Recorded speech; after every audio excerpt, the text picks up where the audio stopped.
وَلَقَدْ صَدَقَكُمُ اللَّهُ وَعْدَهُ إِذْ تَحُسُّونَهُمْ بِإِذْنِهِ، اور بے شک اللہ نے تمہیں سچ کر دکھایا اپنا وعدہ جبکہ تم اس کے حکم سے کافروں کو قتل کرتے تھے۔ یعنی میدان احد میں جب جنگ شروع ہوئی تو کافر قتل کیے گئے اور کافر جنگ کا میدان چھوڑ کر شکست کھا کر بھاگے، اللہ نے فتح عطا فرمائی۔ حتی اذا فشلتم، یہاں تک کہ جب تم نے بزدلی کی، وتنازعتم فی الامر، اور حکم میں جھگڑا ڈالا۔ نبی اکرم صلی اللہ علیہ وسلم نے 50 تیر اندازوں کو یہ حکم دیا تھا کہ اس پہاڑی درے سے ہٹنا نہیں، تو 10 کھڑے رہے اور 40 ہٹ گئے۔ وَعَصَيْتُم مِّن بَعْدِ مَا أَرَاكُم مَّا تُحِبُّونَ، اور نافرمانی کی بعد اس کے کہ اللہ تمہیں دکھا چکا تمہاری خوشی کی بات، تمہیں فتح ہو گئی، کافر بھاگنے لگے، تمہاری خوشی کی بات وہ اللہ نے تمہیں دکھا دی۔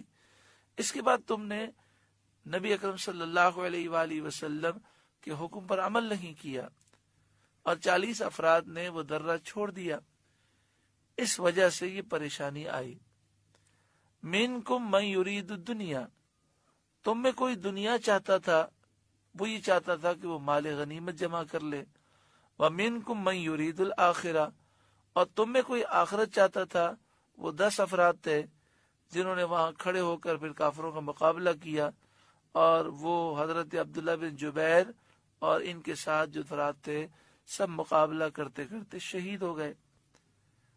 ثم صرفکم عنہم لیبتلیکم، پھر تمہارا منہ ان سے پھیر دیا کہ تمہیں آزمائے، تمہیں بہت بڑی مصیبت آ گئی اور تمہیں میدان جنگ چھوڑ کر جانا پڑا۔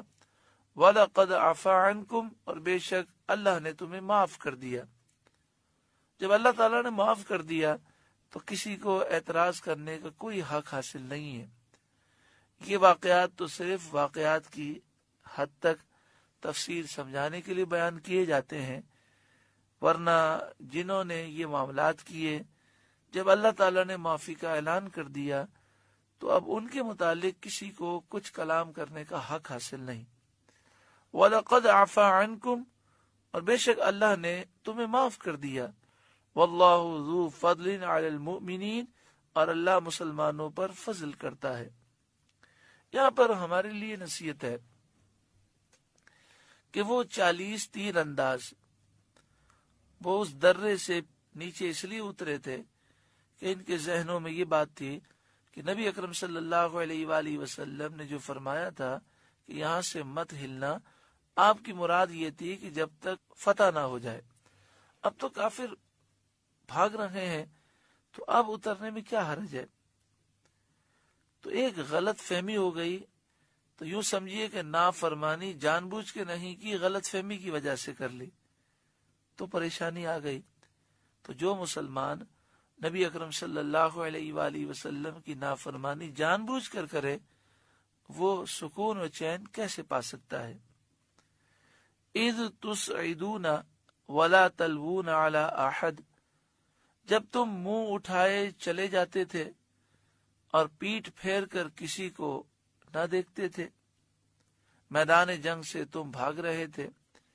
والرسول یدعوکم فی اخراکم، اور دوسری جماعت میں ہمارے رسول تمہیں پکار رہے تھے، آپ فرما رہے تھے اے اللہ کے بندو میری طرف آؤ۔ نبی اکرم صلی اللہ علیہ وآلہ وسلم صحابہ اکرام کے ساتھ میدان جنگ میں کھڑے تھے۔ فَأَصَابَكُمْ غَمًّا بِغَمٍّ، تو تمہیں غم کا بدلہ غم دیا، یعنی جب تم نے نبی اکرم صلی اللہ علیہ وآلہ وسلم کے حکم کو نہ مانا تو آپ غمگین ہوئے، تو تم نے ہمارے محبوب کو غم پہنچایا، اس کے بدلے میں ہم نے تمہیں غم میں مبتلا کر دیا۔ غمم بغم، جب کوئی شخص گناہ کرتا ہے تو اس سے محبوب کریم صلی اللہ علیہ وسلم رنجیدہ ہوتے ہیں، اور جو محبوب کو رنج پہنچاتا ہے اس کے دل میں خوشی داخل نہیں ہو سکتی۔ اس لیے اگر بندہ یہ چاہتا ہے کہ سکون پائے تو اسے چاہیے گناہوں سے سچی پکی توبہ کرے۔ مگر یہاں پر پھر وضاحت سماعت فرما لیں کہ یہ سارے معاملات ہماری تعلیم کے لیے ہیں۔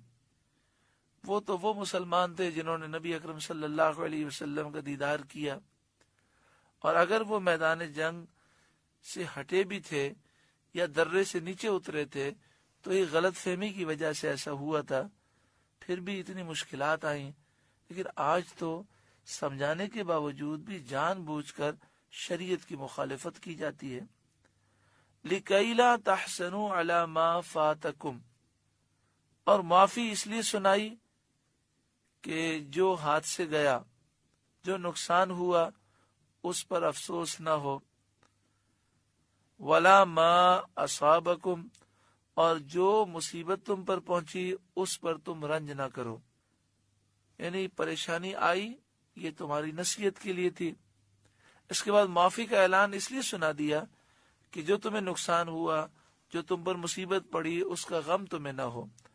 واللہ خبیر بما تعملون، اور اللہ کو تمہارے کاموں کی خبر ہے۔